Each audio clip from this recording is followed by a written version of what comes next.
Hello students, आपका science Cosmos में बहुत बहुत स्वागत है। आज की जो वीडियो है इसमें हम डिस्कस करेंगे अबाउट सीमन। ओके, तो आज का जो टॉपिक है वो क्या है? Semen. Okay, so first of all what is semen? Actual में सीमन क्या है? एक मिक्सचर है किसका? स्पर्म और ग्लैंडुलर सेक्रेशन। ओके, स्पर्म और ग्लैंडुलर सेक्रेशन को हम क्या कहते हैं?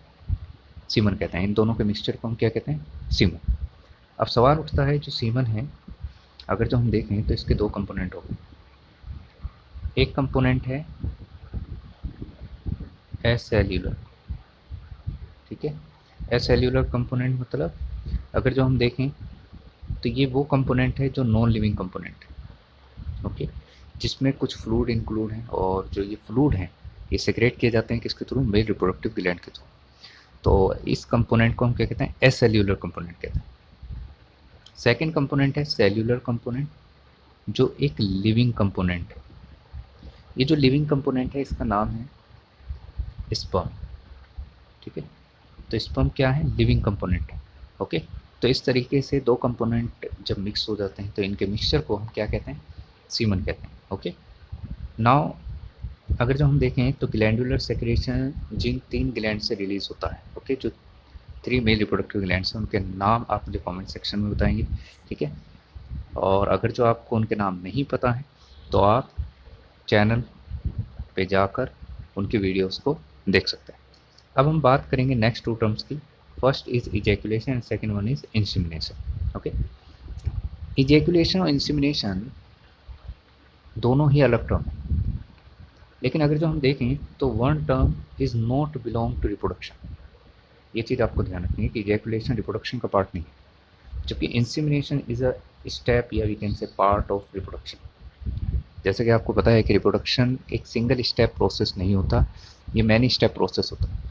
तो उसमें एक स्टेप इंसेमिनेशन भी आता है, लेकिन वहाँ पर हम इजैकुलेशन टर्म का यूज़ क्यों नहीं करते? तो यहाँ पर आपको समझने की ज़रूरत है कि इजैकुलेशन मतलब क्या है। दोनों ही केस में सीमन को रिलीज़ किया जा रहा है, इजैकुलेशन वाले केस में भी और इंसेमिनेशन वाले केस में भी। लेकिन जो यहाँ बात समझने की है वो ये है कि जो इजैकुलेशन है, आपको याद रखना है उसमें सीमन रिलीज़ हो रहा है लेकिन आउटसाइड द वेजाइना। ओके, अगर जो वेजाइना के आउटसाइड सीमन को रिलीज़ किया जा रहा है, ठीक है, तो that process is called ejaculation. लेकिन अगर जो यही सीमन कहाँ रिलीज़ किया जा रहा है?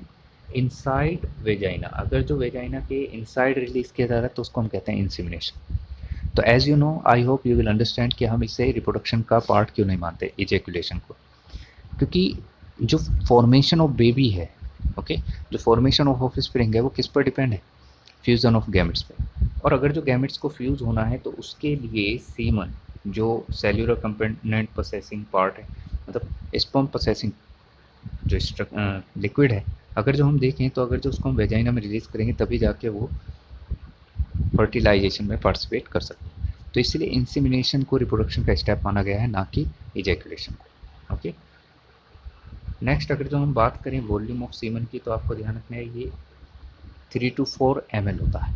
ओके, एक नॉर्मल जो वॉल्यूम है सीमन का वो कितना होता है? 3 to 4 ml। इसका ओवरऑल पीएच अगर जो हम देखें, जैसा कि आप जानते हैं कि जो ग्लैंडुलर सेक्रेशन था उनका पीएच जो है वो अलग अलग था, लेकिन जब हम ओवरऑल सीमन के पीएच की बात करते हैं तो ध्यान रखना है ये स्लाइटली एल्कलाइन होता है। और एल्कलाइन क्यों कह रहे हैं? बिकॉज जो पीएच वैल्यू है वो है 7.3, तो स्लाइटली ग्रेटर है किससे? 7 से। अगर जो 7 से ग्रेटर है तो हम क्या कहेंगे कि ये स्लाइटली एल्कलाइन है। इसलिए आपको ध्यान रखना है कि ओवरऑल जो हमारा सीमन होता है वो क्या होता है? एल्कलाइन होता है। नेक्स्ट जो पॉइंट है वो है normal sperm count in healthy semen. अगर जो हम देखें, जैसा कि आपको सीमन का वॉल्यूम पता चला, अब उसके अंदर कितना स्पर्म है, ओके, उनका जो काउंट है वो आपको याद रखना है 20 to 120 मिलियन पर ml। ओके, तो 1 ml के अंदर इतना सीमन है। सो आप कमेंट सेक्शन में मुझे बताएंगे कि 3 to 4 ml में कितना परसेंट, या we can say how many numbers of sperms are present. तो ये आपको मुझे कमेंट सेक्शन में बताना है, ठीक है। So I hope you will understand about introduction of semen.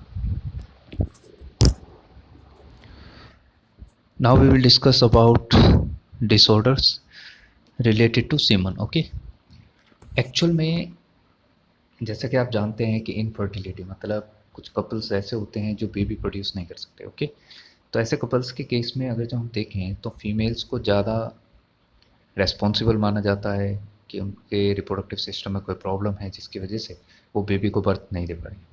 Okay, तो जनरली ऐसा नहीं है। एक्चुअल में male also responsible. Okay, humans male भी रेस्पॉन्सिबल हो सकते हैं।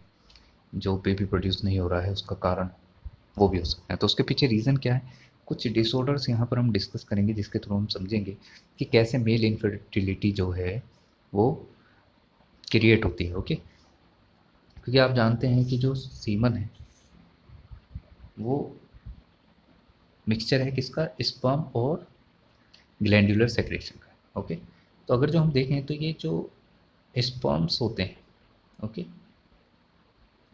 इनके अंदर किसी भी तरह का अगर जो डिफेक्ट क्रिएट होता है तो उससे जो डिसऑर्डर जनरेट होगा वो सीमन रिलेटेड डिसऑर्डर होता है। तो उसमें जो पहला डिसऑर्डर है वो है ओलिगोस्पर्म। ओके, ये ओलिगोस्पर्मिया कौन सा डिसऑर्डर है, अगर जो हम देखें तो ओलिगोस्पर्मिया वो डिसऑर्डर है जिसमें जो स्पर्म काउंट है वो लेस देन 20 मिलियन पहुंच जाता है।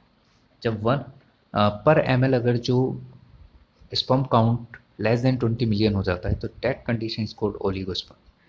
तो आपको ये कंडीशन याद रखनी है कि ओलिगोस्पर्मिया मतलब जब sperm count less than 20 million पहुंच जाए पर एमएल। ओके, तो ये थी पहली कंडीशन। सेकंड कंडीशन है एजोस्पर्मिया। ओके, इसमें क्या होता है, जो स्पर्म काउंट है वो बहुत ज़्यादा अफेक्ट हो जाता है। मतलब कहने का ये कि या तो स्पर्म पूरी तरह से एब्सेंट हो जाते हैं, ठीक है, या फिर एब्सेंट होने वाले होते हैं, ठीक है। तो उस कंडीशन को हम क्या कहते हैं, एजोस्पर्मिया। इससे पता चलता है कि जो एजोस्पर्मिया कंडीशन है वो ओलिगोस्पर्मिया से भी खतरनाक है, क्योंकि इसके अंदर स्पर्म पूरी तरह से क्या हो रहे हैं, कंप्लीटली खत्म हो रहे हैं, ठीक है। नेक्स्ट है एस्थीनोस्पर्मिया। एस्थीनोस्पर्मिया में क्या है, जो मोटिलिटी ऑफ स्पर्म है वो रिड्यूस हो जाती है बच्चों।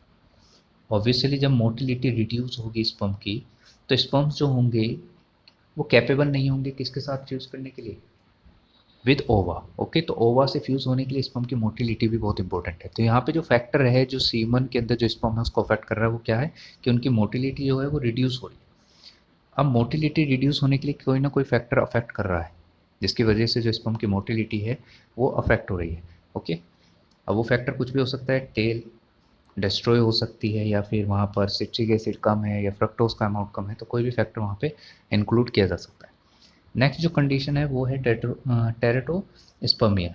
टेरेटोस्पर्मिया में क्या होता है, जो स्पर्म की मॉर्फोलॉजी है जो हम नेक्स्ट सेक्शन में स्टडी करेंगे, ठीक है, नेक्स्ट वीडियो में डिस्कस करेंगे। तो वहाँ पर आपको याद रखना है कि मॉर्फोलॉजी जो है स्पर्म की वो एबनॉर्मल हो जाती है। वहाँ पर उनका हेड या तो डैमेज हो जाता है या फिर उसके जो उसका नेक है वो डैमेज हो सकता है, टेल डैमेज हो सकती है। तो जो स्पर्म की मॉर्फोलॉजी है वो नॉर्मल ना होकर एबनॉर्मल होती है। तो ऐसी कंडीशन में जो सीमन होता है उसको हम क्या कहते हैं, टेरेटोस्पर्मिया, ठीक है। टेरेटोस्पर्मिया मतलब जो स्पर्म की मॉर्फोलॉजी है वो पूरी तरह से क्या हो जाती है, एबनॉर्मल हो जाती है। अब वो चाहे सीमन के अंदर नॉर्मल अमाउंट क्यों ना हो, ओके, स्पर्म का नॉर्मल अमाउंट क्यों ना हो, लेकिन उसके बावजूद भी जब वो ओवा से फ्यूज होंगे तो वो कैपेबल नहीं होंगे क्या करने के लिए, जायगोट की फॉर्मेशन करने के लिए। Okay, so I hope you will understand about disorder related to semen, and thanks for watching.